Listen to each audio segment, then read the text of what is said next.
General Hospital will reveal May in Port Charles was far from ordinary. It marked a time when every corner of the town trembled under the weight of unrelenting chaos, secrets unraveled, unexpected returns, and long-buried schemes brought into the light, shaking the very foundation of relationships.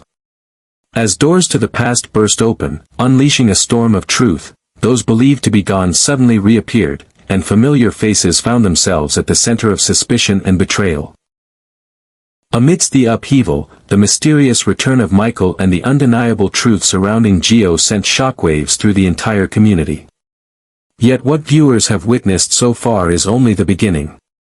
As darkness thickens over Port Charles, for new twists, for secrets hidden beneath seemingly perfect facades, are set to unleash even more turmoil, drawing every character deeper into a web of doubt, heartbreak, and life-altering decisions. Jocelyn had always prided herself on maintaining a firm sense of personal boundaries, especially in the high-stakes world she'd entered under the guidance of the WSB.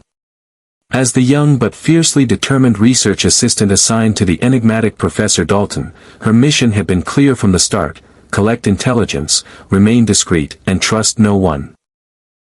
However, that clarity began to blur the moment she started working more closely with Vaughn, the seasoned WSB handler who exuded both authority and an effortless charm that made it increasingly difficult to stay focused solely on the job. At first, their collaboration had been strictly professional: briefings, surveillance analysis, and the occasional field excursion. But the tension between them had grown subtly with each passing assignment. It wasn't spoken about, not directly, but it lingered in the air like static before a storm, present in the way Vaughn's gaze lingered too long, or how Jocelyn's voice softened involuntarily when addressing him. Neither of them dared acknowledge it aloud, but the closeness they now shared went beyond what was standard in any WSB protocol. Their relationship became even more complicated as new layers of the Sidwell-Dalton connection began to surface. With Jen Sidwell's shady involvement at PCU now confirmed, the entire operation was escalating. Jocelyn found herself working longer hours beside Vaughn, often in secluded locations, combing through files, decrypting messages, and sometimes waiting in tense silence for leads to develop. It was during those quiet moments, when the adrenaline faded and the world outside grew distant, that the danger wasn't just about Sidwell or Dalton anymore. It was the danger of what might happen if they stopped pretending they were only partners in espionage. In June, their partnership would be tested further as they were expected to dive deeper into the growing conspiracy. Working side by side, often undercover, sometimes in roles that required them to pose as something they weren't, lovers, newlyweds, or close confidants, the lines between reality and pretense would continue to erode. Jocelyn knew it was risky, both for the mission and for herself. Vaughn, ever the professional, never crossed the line physically, but the emotional current between them was undeniable and getting harder to ignore. It wasn't about lust or romance in the conventional sense. It was about two people trapped in a world of secrets, betrayal, and adrenaline, who found a sliver of understanding in each other's presence. They were both trying to survive in an environment where trust was rare, and connection could be deadly. Still, as their tasks grew more dangerous, especially with indications that Dalton might be linked to a covert bioweapons operation, Jocelyn began to question whether maintaining emotional distance was even possible anymore. Vaughn remained composed, but even he couldn't hide the way his concern deepened whenever Jocelyn went into the field. He gave her instructions with a steady voice, but his eyes always lingered a moment too long, watching her walk away like he wasn't sure she'd return. The irony wasn't lost on Jocelyn. In a world where secrets were currency and betrayal was expected, the most dangerous thing she might do wasn't infiltrating a criminal network or exposing a corrupt professor. It was falling into something real, something personal, with the one person she was supposed to see only as a handler. And yet, the more time they spent together, the more impossible it became to pretend that nothing was shifting between them. Vaughn's subtle gestures, passing her a protein bar during a long stakeout, brushing dust from her shoulder after they escaped a collapsed tunnel, shielding her without hesitation when a gun went off too close, spoke volumes neither of them dared to put into words. As summer in Port Charles heated up, so too did the unresolved tension between them. It simmered beneath the surface, never erupting, but always threatening to. The mission demanded their full attention, especially now that their investigation into Dalton and Sidwell was leading them into murkier territory with political implications that reached beyond PCU. But no amount of training could shield Jocelyn from the emotional entanglement taking root, or from the realization that Vaughn, for all his quiet intensity, might be just as vulnerable as she was. Whether or not they could continue pretending remained to be seen. But one thing was certain, the line between professionalism and intimacy had already begun to fray, and sooner or later, something would have to give. And when it did, it wouldn't just change the mission, it could change everything. There had always been something slightly off about Professor Henry Hank Dalton, but in the sterile halls of academia and the shadowy corridors of WSB research facilities, eccentricity was often dismissed as brilliance. Dalton was known for his razor-sharp intellect, his obsessive dedication to cold fusion and synthetic neurobiology, and his disdain for authority, traits that earned him both respect and suspicion in equal measure. But as the weeks passed in Port Charles and the work intensified, a new and far more troubling layer to Dalton's character began to emerge, one that revolved not around his experiments, but around a young woman who had only recently stepped back into the world of espionage, Emma Scorpio Drake. At first, his attention toward Emma could be rationalized. She was bright, intuitive, and clearly had inherited the analytical mind of her legendary parents. Her involvement in the WSB project had started as an undercover mission meant to dismantle Dalton's operation from within, but it hadn't taken long for her presence to register with the professor in a way that was far from professional. He began calling on her more frequently for lab briefings, asking for her insights even when more experienced agents were in the room. What appeared to be academic mentorship quickly escalated into something else. Something colder, more calculated, and disturbingly fixated. The subtle cues turned darker after the incident at the pool on June 3rd. It was a sweltering afternoon, and most of the junior operatives assigned to the campus had taken a brief reprieve to relax poolside. Emma, ever the methodical thinker even in moments of leisure, had joined them with the intention of observing rather than indulging. But as she dove into the water, she caught sight of Dalton standing alone on the upper terrace, watching her with a stillness that sent an instinctive chill through her spine. His expression was unreadable, neither admiration nor interest, but something colder, something detached. She looked away quickly, hoping it was a passing glance. It wasn't. Over the following days, Dalton's presence became more pervasive. He no longer simply requested Emma's presence, he demanded it. He changed the structure of their lab shifts to ensure she was always on duty when he was.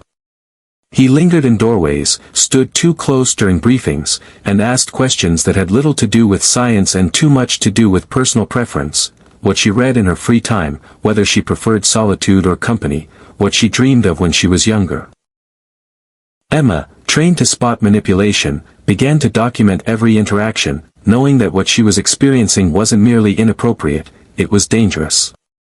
The WSB had warned her about Dalton's unpredictability, but no dossier had prepared her for the psychological games he was playing. There was no overt threat, no inappropriate contact that could be proven, just a lingering menace, a sense of being watched too closely and too often. And yet, Emma remained steadfast in her objective. She knew that drawing him out, exposing him, would require proximity, vulnerability, and time. She would have to walk the razor's edge between playing his game and staying out of reach. But Dalton wasn't just obsessed, he was calculating. He began to leave clues that only Emma could follow, breadcrumbs that led her deeper into his private research. In his notes were references to Project Echo, a rumored neural override experiment believed to induce behavioral compliance. Emma quickly realized that Dalton was not just toying with theoretical science, he was developing mind control. Her mission had evolved from sabotage to survival. Dalton's obsession blurred the line between predator and puppeteer. He believed Emma understood him, that she saw through the world's rejection of his genius and would eventually become his confidant, or more. He didn't want her respect. He wanted her loyalty, even submission. In his mind, they were already aligned in purpose, a shared brilliance set apart from the pedestrian morality of the WSB. And if Emma rejected him, if she continued to resist, he would not let her go. He would make her see him. He would force it. Kai Taylor had always been a fighter, on the field, in life, and now, in the most personal battle he had ever faced, reclaiming his body and future after a grueling spinal surgery that promised hope, but carried risk. The once rising football star had seen his dreams fracture alongside his spine after a tragic accident, but with unwavering discipline, surgical precision, and the support of those who loved him, especially Trina, he clawed his way back to the edge of recovery. Life had begun to feel light again. His relationship with Trina had blossomed into something real, tender, and intimate. Their first night together had marked more than a romantic milestone. It symbolized a return to life, a reclaiming of possibility. But as June cast a deceptive calm over Port Charles, storm clouds loomed just beneath the surface of Kai's miracle.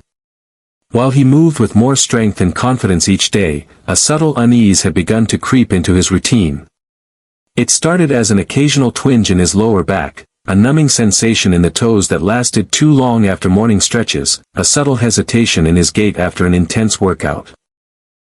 Kai, fiercely independent and unwilling to relinquish the triumph he had fought so hard for, dismissed it.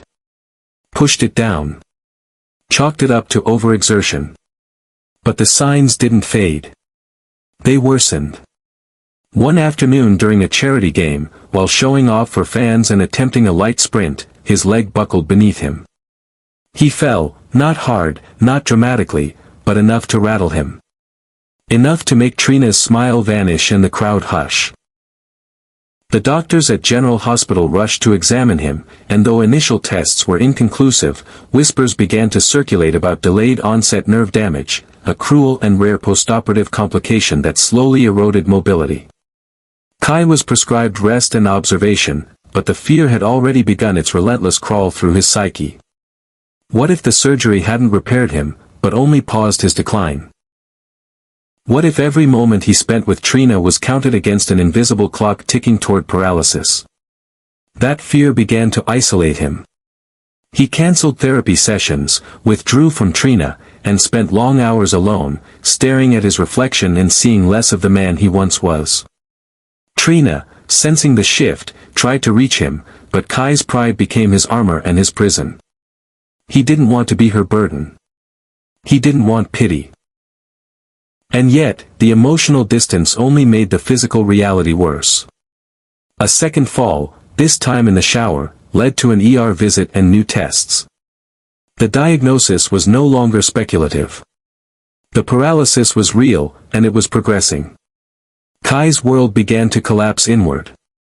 The future he had dreamed of, returning to the field, standing beside Trina at her art gallery openings, living without limits, suddenly seemed to shrink into a narrow corridor of doctors' visits, assistive devices, and unwanted dependence.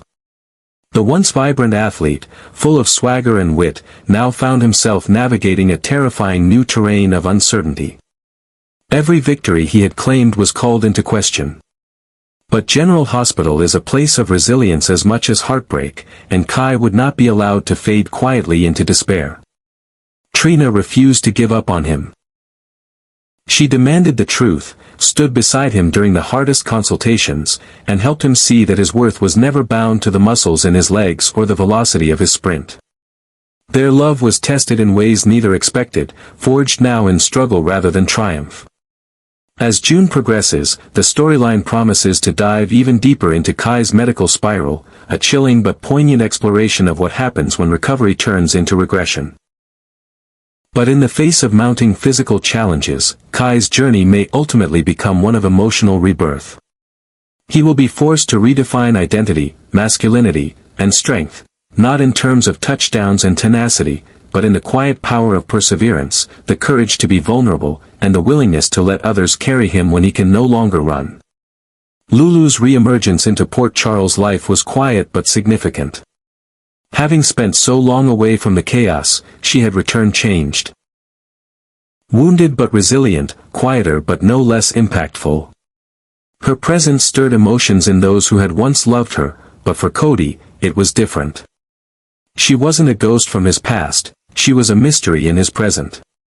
Their first real interaction had been innocent, a shared drink at the Metro Court, a conversation that drifted from casual observations to personal confessions far too easily. She laughed in a way that disarmed him, and he listened in a way that made her feel seen. Neither intended for anything to happen. Neither sought out the other. But grief, attraction, loneliness, and alcohol had a way of rewriting boundaries. The night they spent together was brief, burning, and unforgettable. In the hours that followed, neither of them knew quite how to navigate what they had done. Cody, racked with guilt, knew the implications were far greater than a moment of indiscretion. Molly, though unaware, had been opening her heart to him in ways that made this betrayal feel like a fracture Cody might never mend. But worse, far worse, was the silent weight of Dante's name echoing in the background of it all. Lulu was the mother of Dante's child, a woman he had once considered his family. And Cody was Dante's closest friend. This wasn't just a moral lapse, it was a betrayal of something sacred. The morning after brought no clarity. There was no promise, no morning light confession of love, just silence, the kind that screamed of regret and the need to forget. Lulu, always the realist, knew this couldn't be anything more. She had been through too much, fought too hard for her recovery and stability, to complicate her life with a man who was emotionally entangled with someone else. Cody, for his part, agreed. But the problem with secrets is they don't stay buried, especially not in Port Charles. They swore to keep it quiet.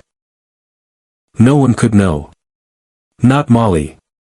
Not Dante. Not even Sam or Olivia or anyone in their orbit. But secrets have a weight, and this one lodged itself deep in Cody's chest, changing the way he looked at Molly, shifting the way he interacted with Dante.